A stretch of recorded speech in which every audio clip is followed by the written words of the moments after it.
Hello dear friends, welcome to MK legal Shiksha the way of learning. Dear legal aspirants, आपने बहुत बार magazines में देखा होगा कि लेडीज़ के वुमेन के जो पिक्स हैं, इस तरह के फ़ोटोज़ दिए जाते हैं जहाँ पे हमारे समाज में महिलाओं के लिए एक अलग सम्मान की स्थिति है, नारी को पूजनीय माना गया है।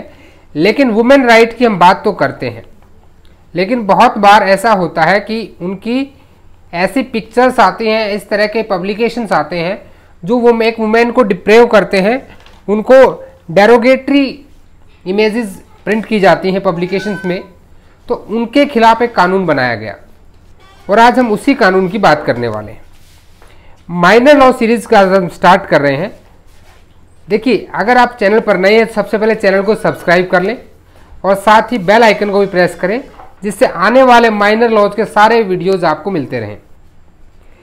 Dear legal aspirants, indecent representation of women prohibition act 1986, ये हमारा आज का टॉपिक है। अगर कोई भी किसी महिला के बारे में उसके फोटोज, उसकी कोई भी ऐसी एक्टिविटी प्रिंट करता है, पब्लिश करता है, ठीक है, तो वो पनिशेबल होगा अंडर दिस एक्ट।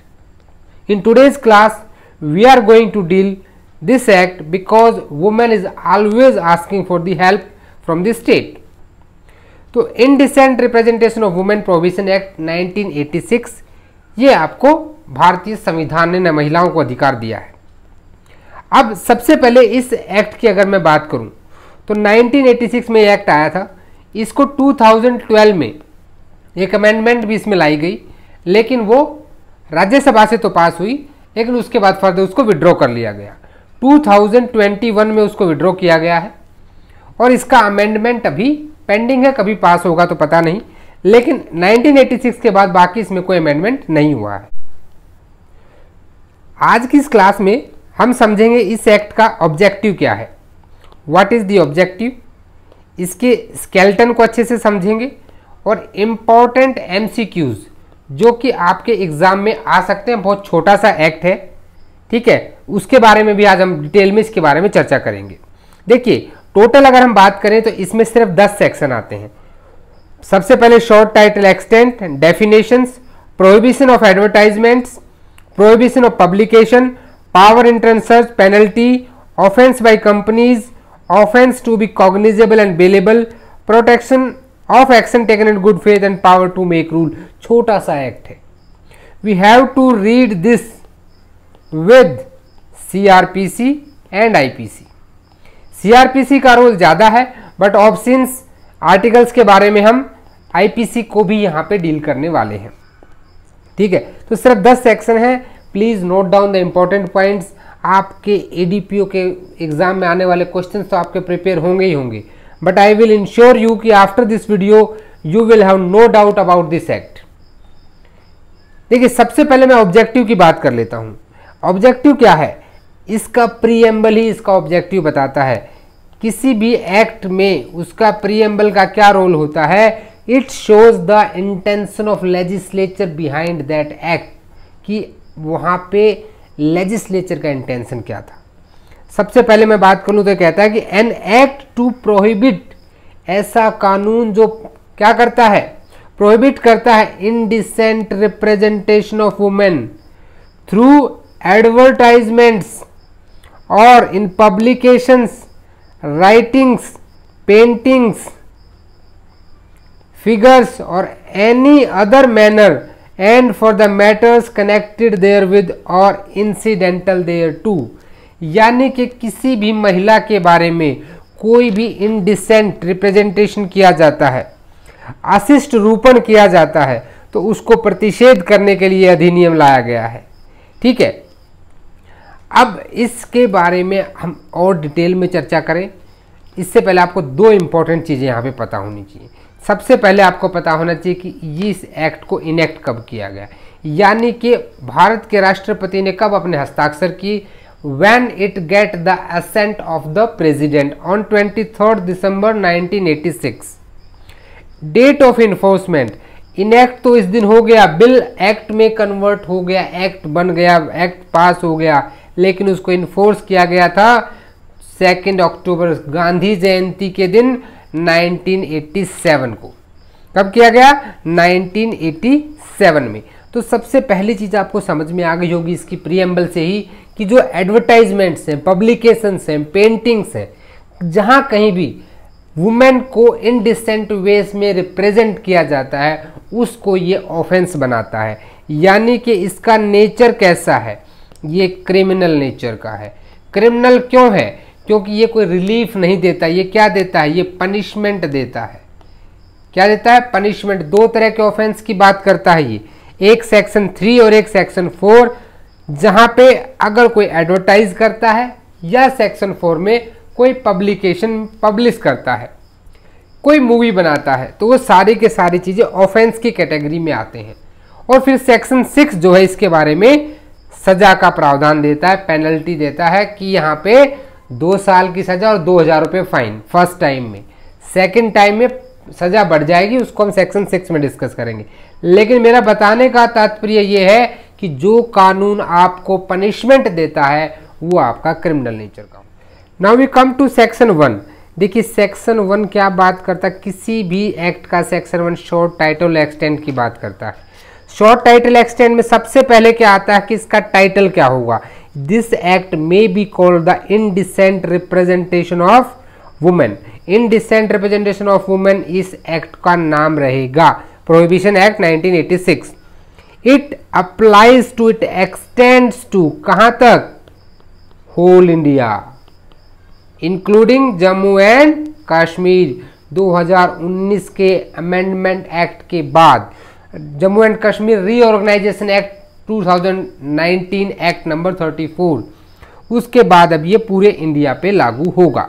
इन्फोर्समेंट और इनेक्टमेंट की हम बात कर चुके हैं। 23 दिसंबर 1986 को ये इनेक्ट हुआ था और 2 अक्टूबर 1987 को इन्फोर्स हुआ था। सेक्शन 1 आपको इसी बारे में बात करता है। सिर्फ आपका इसका जुरिस्डिक्शन क्या होगा, एप्लीकेबिलिटी कहाँ कहाँ पे होगी। अब जब सेक्शन 2 जो नेक्स्ट आता है, सेक्शन 2 में आपकी डेफिनेशंस बताई गई है। टोटल डेफिनेशन कितनी है? 6 डेफिनेशंस हैं, 2A से लेकर के 2F तक 6 डेफिनेशंस हैं, जिनमें से सिर्फ 3 डेफिनेशन हमको पढ़नी है। 3 को आप याद रखने की जरूरत नहीं है। सबसे पहली और most important definition, advertisement. Advertisement का मतलब क्या होगा? 2A, A stands for advertisements. याद रखना भी बहुत इजी है। एडवर्टाइजमेंट किसे कहते हैं? एक ग्राफिकल रिप्रेजेंटेशन मैंने आपको दिया है, अगर आपने इसी को नोट कर लिया तो आपको बहुत बेनिफिट हो जाएगा। एडवर्टाइजमेंट का मतलब होता है कि ऐसी एडवर्टाइजमेंट जो इंक्लूड करती है एनी, क्या क्या इंक्लूड करती है? 2 चीजें, पहली और दूसरी। पहली क्या है? नोटिस, सर्कुलर, लेबल, रैपर और अदर डॉक्यूमेंट। कोई नोटिस आपने ऐसा दिया, कोई सर्कुलर ऐसा जारी किया, किसी चीज पे लेबल आपने ऐसा लगा दिया। हालांकि लेबल को 2D, इसी से एक्ट का सेक्शन 2 क्लॉज D लेबल को क्या करता है? डिफाइन करता है। ठीक है, जहां पे रिटन, मार्क्ड, स्टैम्प्ड, प्रिंटेड और graphic matter affix to, label देखा ना आपने जो डिब्बे के ऊपर लगा दिया जाता है। रैपर, जिसमें किसी चीज को रैप किया गया हो, या कोई दूसरा ऐसा दस्तावेज। एंड ये तो हो गया पहला चीज। दूसरा क्या इंक्लूड करता है? कोई भी visible representation made by means of light, sound, smoke और गैस। वीडियोस जो बनाए जाते हैं, MMS जो बनाए जाते हैं। ठीक है, तो इन सारी चीजों को क्या कहा जाता है? एडवर्टाइजमेंट कहा जाता है। एडवर्टाइजमेंट क्या क्या इंक्लूड करता है? नोटिस, सर्कुलर, लेबल, रैपर और अदर डॉक्यूमेंट, या कोई विजिबल रिप्रेजेंटेशन कैसे बनाई गई हो? लाइट, साउंड, स्मोक और गैस के माध्यम से जिसे बनाया गया हो, उसे क्या कहेंगे? एडवर्टाइजमेंट कहेंगे। सेकंड डेफिनेशन आ जाती है 2B, डिस्ट्रीब्यूशन। डिस्ट्रीब्यूशन का मतलब क्या है? देखिए, डिस्ट्रीब्यूशन इंक्लूड करता है, जब कहीं एक वर्ड आप पढ़ते हैं इंक्लूड, यानी कि इंक्लूसिव डेफिनेशन है। जो बताया गया है वो तो इंक्लूड है, उसके अलावा भी इसमें बहुत कुछ है। Distribution by way of samples, whether free और अदरवाइज। और अदरवाइज मतलब भाई पहला फ्री है तो दूसरा क्या होगा? पेड होगा। या तो फ्री या पेड सैंपल होता क्या है कि मान लीजिए आपने किसी को कोई भी CD एक दी है किसी मूवी की, तो पहले आपने क्या दे दिया, सैंपल दे दिया कि सैंपल देखो भाई, फिर बाकी का माल तुम्हें दे दिया जाएगा। ये सैंपल आप फ्री भी दे सकते हैं या ये सैंपल आप पेड भी दे सकते हैं। And it include in the definition of distribution. Now section 2C, ये सबसे मोस्ट इंपॉर्टेंट डेफिनेशन है। यहाँ से आपका MCQ बनने के बहुत ज़्यादा चांसेस हैं और इस एक्ट को समझना है तो ये डेफिनेशन आपको पता होनी चाहिए। देखिए 2C क्या कहता है कि इनडिसेंट रिप्रेजेंटेशन ऑफ वुमेन, इसका मतलब क्या होगा, क्या डेफिनेशन होगी। देखिए इसका सीधा सा क्या है कि कोई भी ऐसा डिपिक्शन इन एनी मैनर, किस तरह से, of the figure of a women, किसी महिला के फिगर का, हर फॉर्म, बॉडी या किसी भी बॉडी पार्ट का ऐसा डिपिक्शन किया गया है, ठीक है, किस तरह से, in such a way as to have affect the being indecent, कि वो इनडिसेंट हो, डेरोगेटरी हो, डिनाइग्रेटिंग हो वुमेन, और is likely to deprave, corrupt और इंजर दी पब्लिक मोरालिटी और मोरल्स, पब्लिक मोरालिटी को क्या करे, इंजर करे, तो उसे हम क्या कहेंगे, इनडिसेंट रिप्रेजेंटेशन ऑफ वुमेन कहा जाएगा। ठीक है, तो ये बड़ी इंपॉर्टेंट डेफिनेशन है।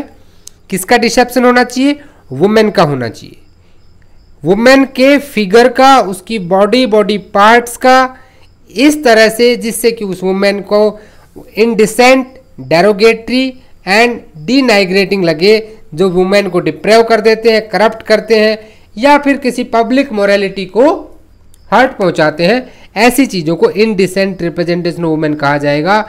This is the most important definition.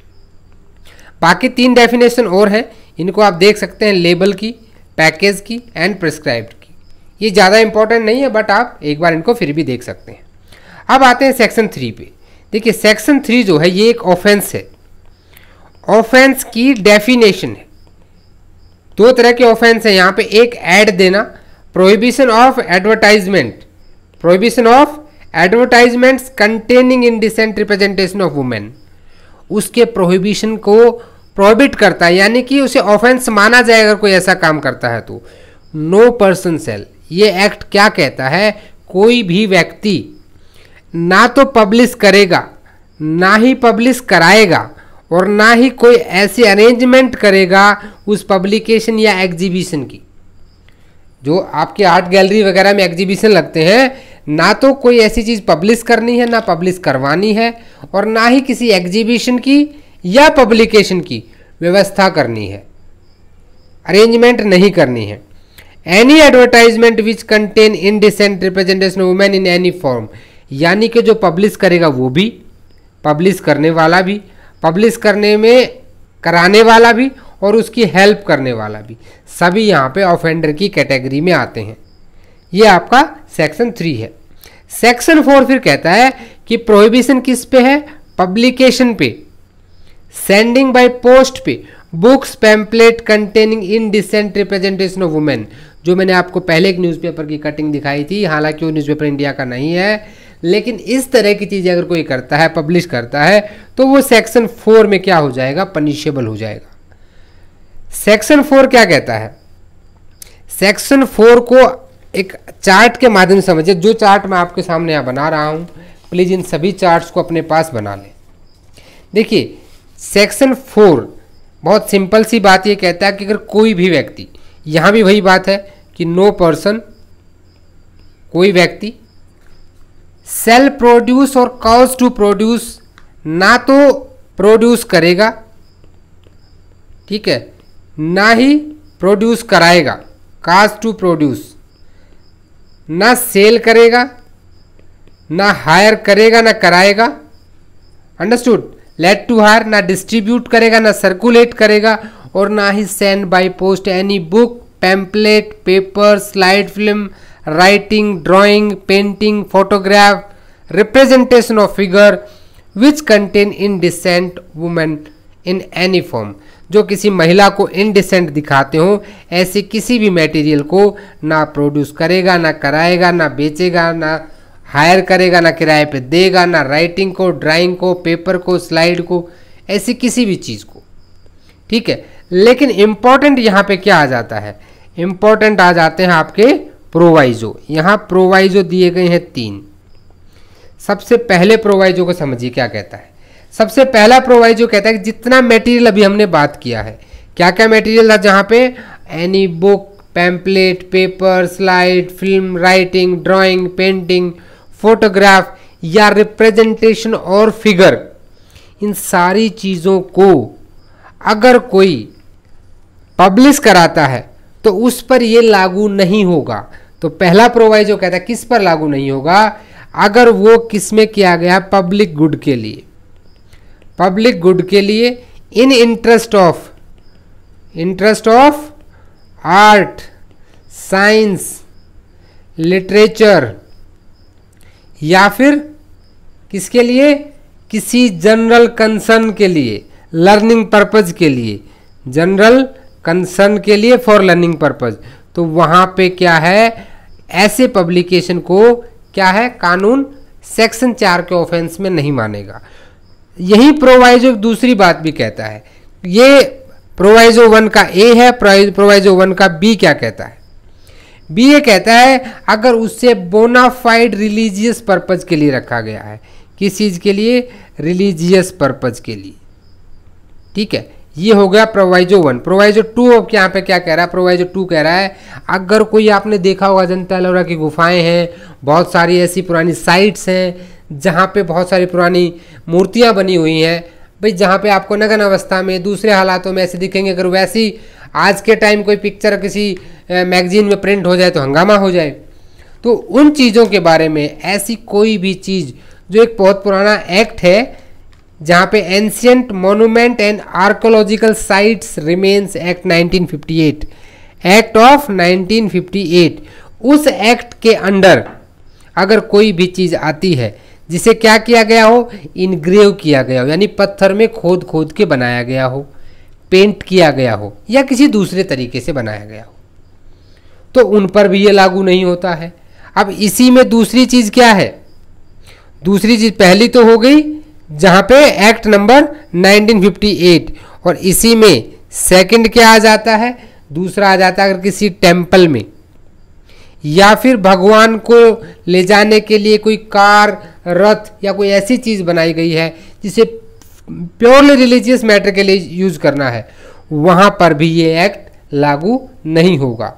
और तीसरा प्रोवाइजो भी आ जाता है। तीसरा प्रोवाइजो कहता है कि जो आपका सिनेमेटोग्राफ एक्ट है, आपने मूवीज़ में देखा हुआ एक सर्टिफिकेट होता है, फिल्म सेंसर बोर्ड एक सर्टिफिकेट इशू करता है कि वो फिल्म किस किस के लिए है, अंडर 18 के लिए भी है, U/A देखते हैं आप, यानी कि under 18 also, for adult also. तो वो किस तरह से दिया जाता है, तो वहाँ पे उसके लिए एक सिनेमेटोग्राफ एक्ट है 1952 का, उसका जो पार्ट 2 है सिनेमेटोग्राफ का, इसको अलग से समझ लेते हैं। हमारा जो प्रोवाइजो है सी, यानी कि थर्ड प्रोवाइजो ये कहता है कि जो सिनेमेटोग्राफ एक्ट 1952 है, यहाँ पे जब आप जाएंगे तो इसके पार्ट 2 में, वहाँ पे सेक्शन 3 से स्टार्ट होता है और वहाँ ये बात की गई है कि जो कोई फिल्म सेंसर बोर्ड ने इस एक्ट के तहत जिसको सर्टिफिकेशन दे दिया है, ऐसी चीज़ों पर भी ये सेक्शन 4 लागू नहीं होगा। तीनों प्रोवाइजो बहुत ज़्यादा इंपॉर्टेंट है, इन पे जरूर ध्यान देना। सेक्शन 5 कहता है power to enter and search, कौन सा इंटर करेगा, सबसे पहला MCQ यही बन जाता है। तो यहाँ याद रखिएगा, any gazetted officer authorised by state government, central government नहीं रखना है, ये MCQ पूछा जा सकता है, स्टेट गवर्नमेंट याद रखिएगा। यहाँ पे ये कहीं भी जा सकता है, सीज कर सकता है, ठीक है। अब सीज करेगा तो क्या होगा, गस्टेड ऑफिसर जाएगा, पहली बात तो ये रीजनेबल टाइम में जाएगा, रात में नहीं जा सकता है। दूसरा यहाँ इंपॉर्टेंट प्रोवाइजो एक आप पढ़ेंगे तो क्या है, अगर किसी का प्राइवेट ड्वेलिंग हाउस है, प्राइवेट ड्वेलिंग हाउस मतलब किसी का पर्सनल घर है, तो वहाँ विदाउट वारंट नहीं जा सकता, विदाउट वारंट नहीं जा सकता।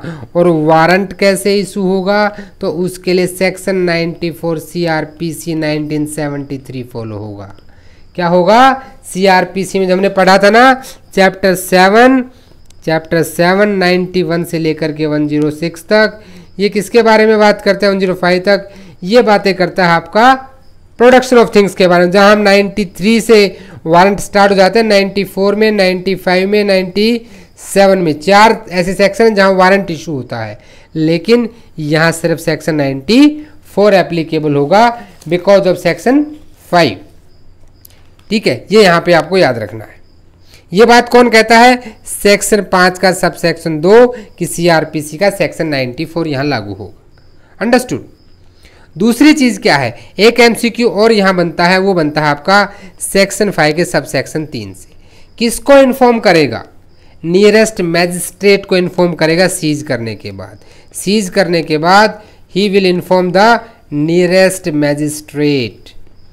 ये 3 एमसीक्यू आपके सेक्शन 5 से बन जाते हैं। फिर आ जाते हैं सेक्शन 6 के ऊपर, जो बात करता है पनिशमेंट की, पेनल्टी की। पनिशमेंट क्या मिलेंगी? अगर कोई फर्स्ट टाइमर है, भाई फर्स्ट टाइमर है, फर्स्ट टाइम ऑफेंस किया है, तो बाय मिस्टेक भी हो सकता है, उस केस में जो सज़ा मिलेगी वो वहाँ पे 2 साल तक की सज़ा प्लस आपको 2000 रुपये का फाइन लगेगा। लेकिन अगर सेकेंड टाइम या फिर आप सब्सिक्वेंट कभी भी दोबारा करते हो तो उस केस में मिनिमम सज़ा जो होगी, यहाँ पे जो मिनिमम सज़ा मिलेगी वो 6 महीने की, और जिसे कहाँ तक लेके जा सकते हैं? Up to 5 years. पहली चीज़। दूसरा, प्लस में फाइन भी लगेगा। मिनिमम कितना फाइन लगेगा? 10,000 रुपये, और ये कहाँ तक जाएगा? अप टू 1 लाख रुपये तक। तो इस चीज़ को जरूर याद रखिएगा। पनिशमेंट्स के बारे में इतनी बात करता है। सेक्शन 7 फिर क्या कहता है? सेक्शन 7 कहता है अगर किसी कंपनी ने, अगर कंपनी ने ऑफेंस कर दिया तब क्या होगा? Offence by company. तो अगर कंपनी कोई ऑफेंस करती है तो भैया उसका जो भी डायरेक्टर होगा, जो रिस्पॉन्सिबल होगा, उसको भी पनिश किया जाएगा, जब तक कि वो प्रोवाइजो क्या है वो प्रूव ना कर दे कि उसने गुड फेथ में, उसकी विदाउट नॉलेज, और उसने पूरी कोशिश की थी कि ऐसा ना हो, तब ऐसा हुआ हो। नाउ सेक्शन 8 पे आ जाइए। सेक्शन 8 हम सीआरपीसी में जब 1973 में शेड्यूल 1 देखते हैं, वो आपको बताता है कि कौन सा ऑफेंस बेलेबल होगा, नॉन बेलेबल होगा, कॉग्निजेबल होगा, नॉन कॉग्निजेबल होगा। सेक्शन 8 कहता है कि चाहे सीआरपीसी में जो दे रखा हो, हमें कोई मतलब नहीं है। Indecent representation women prohibition act 1986 का सेक्शन 8 कहता है कि जितने भी ऑफेंस होंगे वो बेलेबल होंगे। 8 का 1, सेक्शन 8 का सब सेक्शन 1 क्या कहता है? कि सेल बी बेलेबल, और 8 का सब सेक्शन 2 कहता है कि कॉग्निजेबल होंगे। क्या होंगे? कॉग्निजेबल होंगे। ये याद रखिएगा। सेक्शन 9 यहाँ पे फिर बताता है अगर किसी ने गुड फेथ में किया है, अगर वो ऑफिसर चाहे सेंट्रल गवर्नमेंट का हो, स्टेट गवर्नमेंट का हो, सेंट्रल गवर्नमेंट ने एक्शन लिया हो, स्टेट गवर्नमेंट ने एक्शन लिया हो, अगर गुड फेथ में किया है तो भैया प्रोटेक्शन मिलेगी, but that should be in good faith. ठीक है। उसके बाद नेक्स्ट आ जाता है section 10, power to make rules. Power to make rules, rule बनाने की पावर किसके पास है? तो याद रखिएगा सेंट्रल गवर्नमेंट। ये एक आपका एमसीक्यू फिक्स है, ये एमसीक्यू फिक्स है, और उसको 30 डेज के लिए हाउस ऑफ पार्लियामेंट में रखना है, पास कराना है। ठीक है। स्टेट गवर्नमेंट रूल नहीं बना सकती, सेंट्रल गवर्नमेंट यहाँ पे रूल बना सकती है। सो डियर फ्रेंड्स, यहाँ पे आपका ये एक्ट खत्म हो जाता है। Thanks for watching this video. I hope आपको ये सारा एक्ट समझ में आया होगा। अगर आपका कोई भी डाउट है तो प्लीज़ मुझे कमेंट करके बताएं। इसके बाद हम दूसरे माइनर लॉ को कवर करने वाले हैं, आर्म्स एक्ट को। सो जुड़े रहिए माइनर सीरीज़ के साथ। अगर चैनल को अभी तक सब्सक्राइब नहीं किया, सब्सक्राइब कर लें। आप मुझे मेल भी कर सकते हैं अगर आपके कोई भी डाउट्स हैं, mklegalshiksha@gmail.com। आप टेलीग्राम को ज्वाइन कर लें, जिसका लिंक डिस्क्रिप्शन में दिया गया है। इंस्टा पर भी हमें फॉलो करें, और वीडियो को अच्छा लगा तो लाइक कर दें, अपने दोस्तों से शेयर भी करें, और कमेंट करके ज़रूर बताएं कि आपको वीडियो कैसा लगा। मिलते हैं नेक्स्ट वीडियो में, तब तक के लिए जय हिंद, जय भारत।